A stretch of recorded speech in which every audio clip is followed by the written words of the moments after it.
கள்ளக்குறிச்சி விஷச்சாராய சம்பவம் மற்றும் போதைப்பொருள் புழக்கம் அதிகரிப்பு உள்ளிட்டவற்றை கண்டித்து அனைத்து மக்கள் அரசியல் கட்சி சார்பாக சென்னையில் ஆர்ப்பாட்டம் நடைபெற்றது.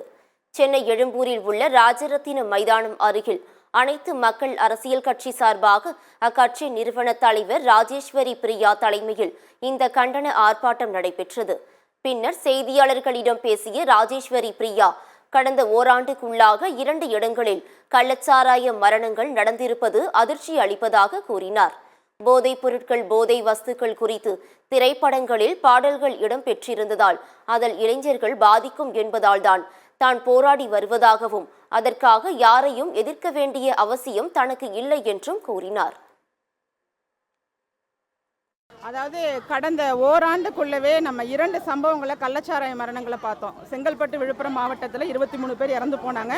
அதை தொடர்ந்து இப்போ கடந்த மாதம் 18-19 தேதி ஜூன் 19-18 வந்து நம்ம கிட்டத்தட்ட 250-300 பேர் பாதிக்கப்பட்டு அதில் 69 பேர் உயிர்களை வாங்கியிருக்கு இந்த கள்ளச்சாராயம். போதை இல்லாத தமிழகம் வேண்டும். அதற்கு யாரெல்லாம் போதைப் பொருளை குறித்தோ அல்லது போதை வஸ்துவை குறித்தோ ஒரு பாடல் வரிகளோ அது போன்ற காட்சிகளோ இருந்ததுன்னா அது இளைஞர்களை பாதிக்கும் என்கிறதன் அடிப்படையில் தான் நான் வந்து போராடிக்கிட்டு இருந்தேன். இது தவிர எனக்கு பர்டிகுலராக இவரை எதிர்க்கணும் அவரை எதிர்க்கணுங்கிற அவசியம் எனக்கு கிடையாது.